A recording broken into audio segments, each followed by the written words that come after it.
Gadis kecil itu mengambil gelas yang jatuh ke tanah dan memberikannya kepada anak laki-laki itu. Menatap matanya yang dalam. Gadis kecil nakal berkata, "Mata kakak ini tampan sekali." Sebelum bocah ini pergi, dia dengan cepat berlari dan menarik tangan bocah itu sambil berkata, dia bilang dia akan menikah dengannya ketika dia dewasa. Tapi sekarang dia masih tidak tahu. Ayah bocah ini adalah seorang taipan dengan kekayaan ratusan miliar di desa saat ini. Sehingga anak laki-laki ini dan kakak perempuan gadis kecil ini akan menikah 10 tahun kemudian. Secara kebetulan, adegan ini dilihat oleh Leila. Gadis kecil itu berlari sambil berteriak dia telah memilih anak laki-laki itu dulu. Gadis baru adalah yang akan menikah dengannya. Ibunya dengan cepat meminta maaf dan menyeret Leila ke dalam rumah. 10 tahun berlalu secepat seperti anjing berlari di lapangan. Anak laki-laki tahun itu juga tumbuh menjadi dewasa. Meskipun Beste tidak setuju dengan keputusan ayahnya dengan nikahannya. Tapi tidak bisa berbuat apa-apa selain pulang desa dengan ayah. Kakak perempuan tahun itu juga menjadi gadis yang cantik. Masih adegan yang canggung tahun itu. Adegan ini juga dilihat oleh magang ayahnya. Dia bosan dan pergi ke tepi danau sendirian. Bagi pernikahan yang diatur oleh ayahnya, Beste menolak untuk menerima. Dia pergi ke tepi danau sendirian. Secara kebetulan, Leila dewasa juga lewat di sini saat ini. Melihat pria aneh di depannya, dia tercengang sejenak. Saat dia memakai kacamata, Leila tiba-tiba teringat bahwa dia adalah anak laki-laki dari masa lalu. Dia memperkenalkan dirinya kepada Beste. Begitu dia mendengarnya, dia ingat bahwa ini adalah gadis gila yang terus-menerus meminta untuk menikah dengannya di masa lalu. Leila dengan malu-malu menjawab benar dia. Dia kemudian menanyakan tujuan kedatangan Beste ke desa ini. Beste berkata dengan Leila, kali ini, dia pergi bersama ayahnya untuk meminta kakak perempuannya menikah dengannya. Tapi dia tidak ingin menikah tanpa cinta. Jadi dia akan meminta kakaknya keluar untuk berbicara. Negosiasikan dengan kedua belah pihak. Setelah mengatakan itu, dia segera memberi Leila permen.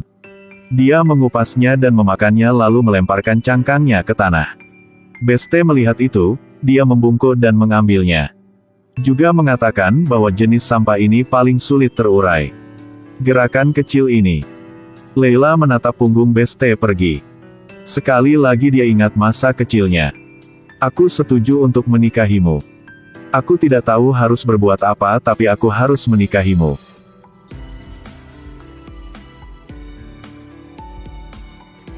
Leila tahu bahwa magang ayah selalu menyukai kakak perempuannya. Jadi dia mendorongnya untuk mengaku pada kakak perempuannya. Setelah minum beberapa gelas anggur yang kuat, dia membujuk magang untuk pergi ke kamar kakak perempuannya. Katakan padanya kakaknya akan kembali dalam sejenak, dengan berani akui cintanya pada kakaknya. Leila berdiri di pagar dan melihat Beste mengantar kakaknya pulang. Saat kakaknya masuk ke kamar, dia panik dan pergi mencari ayahnya yang sedang minum dengan pria tua kaya itu. Beritahu mereka bahwa seorang cabul masuk ke kamar kakaknya. Ayah dan orang kaya itu mendengar itu dan segera mengambil tongkat dan berlari pulang. Di tempat ini, magang mabuk. Dia mengungkapkan hatinya terhadap kakak perempuannya. Mengatakan bahwa dia menyukainya sejak dia masih kecil.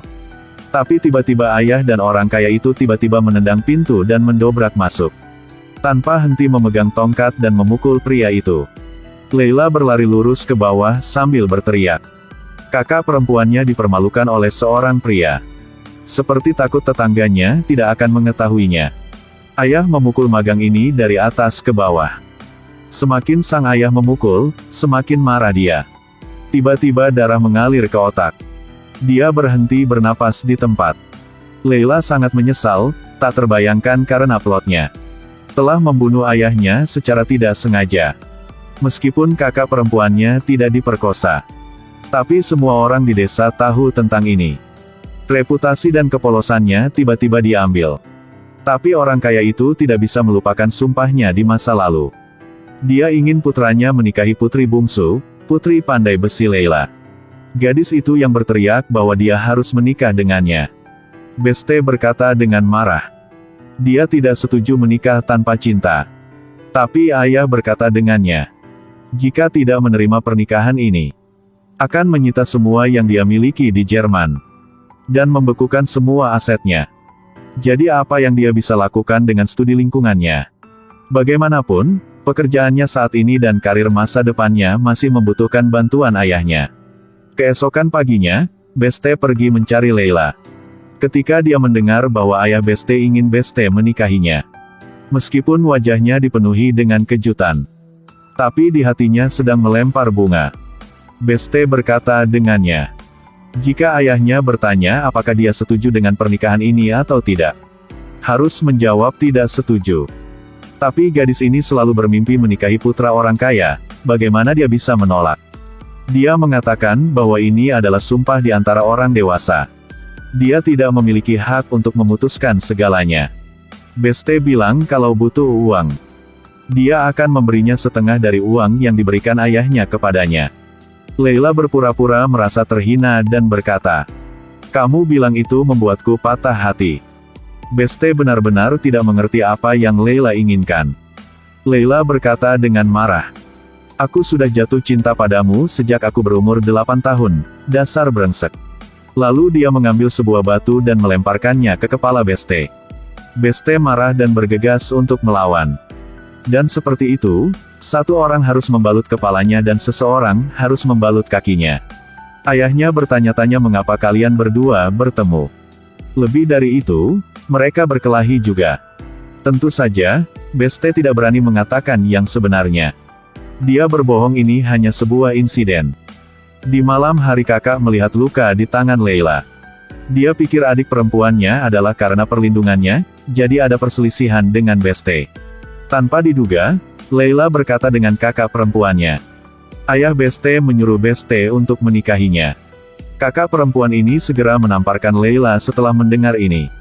Mengutuknya adalah orang yang tak tahu malu. Pada awalnya, jika bukan karena dia juga tidak membuat tetangga berbisik. Mengapa menanggung penghinaan seperti itu? Apalagi mendengar Magang memasuki kamarnya. Itu juga karena Leila memikatnya ke kamar. Kakak perempuan itu marah dan mengusir Leila dari rumah. Dua saudara perempuan yang memiliki darah yang sama dipisahkan seperti itu. Leila akhirnya berhasil mendapatkan suami kaya yang dia inginkan. Tapi dia tidak tahu, memasuki mansion ini hanyalah awal dari mimpi buruknya.